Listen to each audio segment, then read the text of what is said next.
आखिर मयासुर कौन था और मयासुर की विचित्र नगरी कैसी थी? क्या था उस विचित्र नगरी की गुफा के अंदर?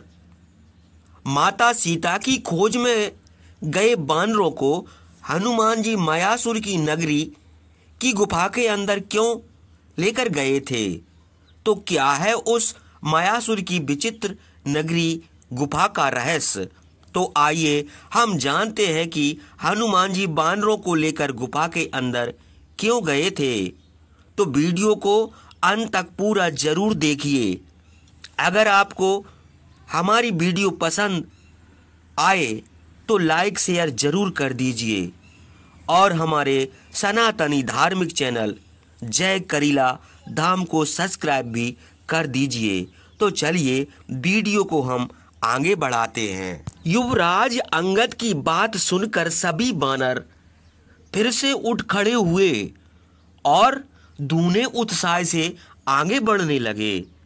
थकान को उन्होंने दूर भगा दिया। चलते चलते वे एक अत्यंत विशाल गुफा के सामने पहुंचे। उसका मुहाना हरे भरे वृक्षों और लताओं आदि से पूरी तरह आच्छादित था। सभी बानर प्यास के कारण बेहाल हुए जा रहे थे। तभी उन्होंने जल में भीगे हुए क्रोच, सारस और हंसों के झुंडों को उस गुफा से बाहर आते देखा। उन्हें देखकर उन्होंने तत्काल अनुमान लगा लिया कि इस गुफा में जरूर जलाशय होना चाहिए, परंतु उस गुफा की भयावहता को देखकर किसी का भी साहस उस गुफा में प्रवेश करने का नहीं हो रहा था। उस समय हनुमान जी ने अपने साथ आए बानरों से कहा, साथियों, हम सभी प्यास से बेहाल हुए जा रहे हैं। यहाँ चारों ओर पर्वत श्रृंखलाएं हैं, कहीं भी जलाशय के दर्शन नहीं हो रहे हैं। देवी सीता जी का भी कोई पता नहीं चल रहा है। ऐसे में मेरी राय है कि हम इस गुफा में प्रवेश करें, क्योंकि इस गुफा में अभी अभी बहुत से जल पक्षी निकले हैं। इससे प्रतीत होता है कि इस गुफा में जलाशय होना चाहिए। परंतु बानर श्रेष्ठ हनुमान जी, इस गुफा में भयानक अंधेरा है।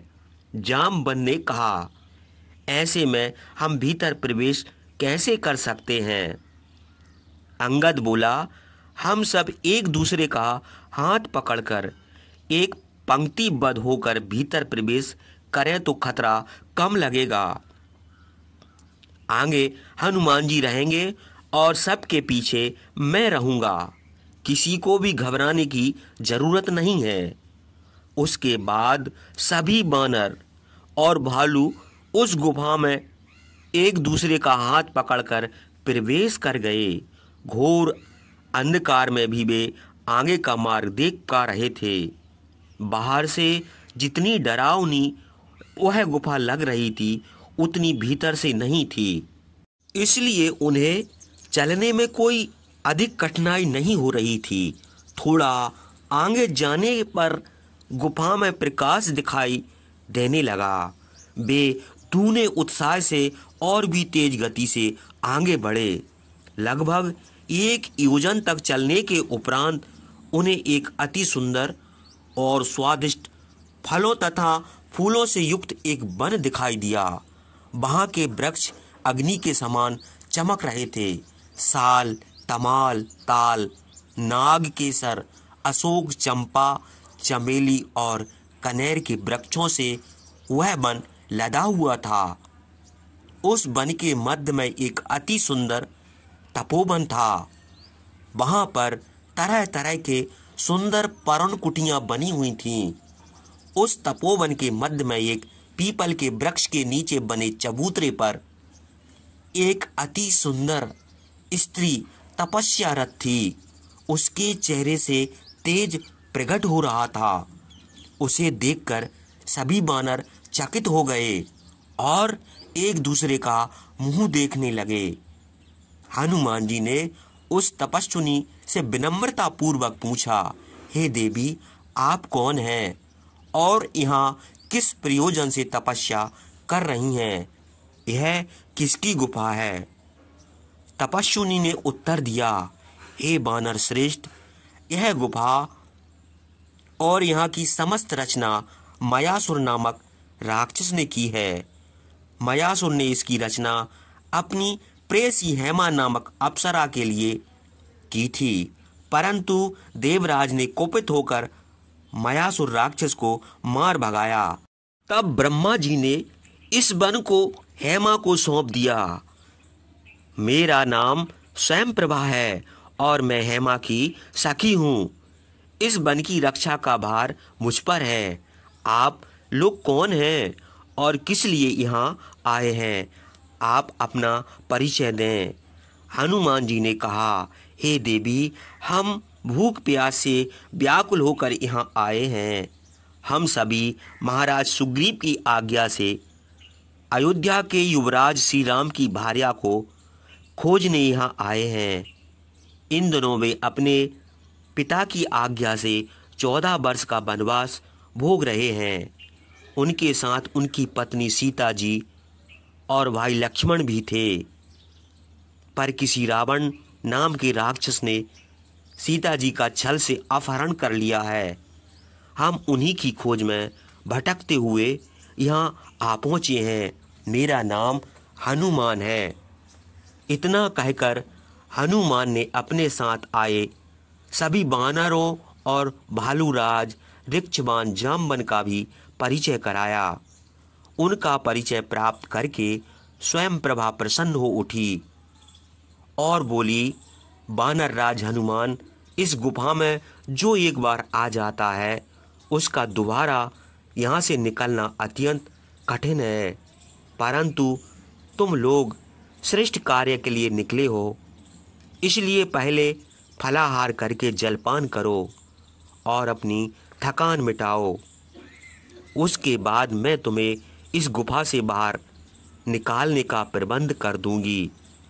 स्वयं प्रभा की अनुमति पाकर सभी वानर फलों पर टूट पड़े और सभी ने पेट भरकर भोजन किया और स्वच्छ जल का पान किया। तदुपरांत जब वे पुनः स्वयं प्रभा के पास आए तो स्वयं प्रभा ने अपने तपोबल से उन्हें उस गुफा से बाहर निकाल दिया। सभी वानरों को ऐसा प्रतीत हुआ कि वे किसी स्वप्न लोक से बाहर आकर सागर तट पर खड़े हैं। उनके सामने विशाल सागर लहरें मार रहा था और उनके पीछे प्रसवगिरी नामक पर्वत था। स्वयं प्रभा उन्हें वहां छोड़कर वापस अपने स्थान पर चली गई। सागर तट पर पहुंचकर सभी वानर सोच में पड़ गए कि अब वे कहाँ जाएं। राजा सुग्रीव ने सीता को खोज कर लाने का जो समय दिया था वह समाप्त हो गया था। इसी कारण सभी चिंतित थे। सबसे अधिक चिंता अंगद को थी। वह बोला, अब हमारे सामने एक ही रास्ता है कि हम लोग उपवास करके अपने प्राण त्याग दें, क्योंकि सुग्रीव मुझे छोड़ेगा नहीं। मैंने तो निश्चय कर लिया है कि मैं यहीं समुद्र तट पर बैठकर तब तक भूखा रहूँगा जब तक मेरे प्राण नहीं निकल जाते। अंगद की बात सुनकर सभी वानर व्याकुल हो गए। तब हनुमान जी ने उन्हें समझाया, अंगद, तुम अपने पिता बाली के समान वीर हो और इस प्रकार कायरों जैसी बातें कर रहे हो। तुम जो सोच रहे हो वैसा कुछ भी नहीं होगा। तुम्हारे चाचा श्री महाराज सुग्रीव इतने निर्दयी नहीं हैं। वे परिस्थितियों को अच्छी तरह समझते हैं। हमें विलंब भले ही लग रहा हो, पर हम सीता जी को खोज किए बिना वापस नहीं लौटेंगे। तुम्हारे चाचा महाराज सुग्रीव धर्मज्ञ, दृढ़व्रती और मैत्री धर्म का पालन करने वाले हैं। वे तुम्हारे परम हितैषी हैं। उनसे तुम्हें भयभीत होने का कदापि आवश्यकता नहीं है। भगवान श्री राम निश्चय ही हमारी रक्षा करेंगे और हमें शीघ्र कोई मार्ग मिल जाएगा, जिस प्रकार चलकर हम सीता मैया को खोज लाएंगे। अतः तुम अभी से निराश मत हो। हनुमान जी की बात सुनकर अंगद और दूसरे बानरों को संतोष हुआ और उन्होंने चैन की सांस ली। अंगद ने अपने प्राणांत करने का विचार त्याग दिया। जिस समय हनुमान जी और अंगद में ये बातें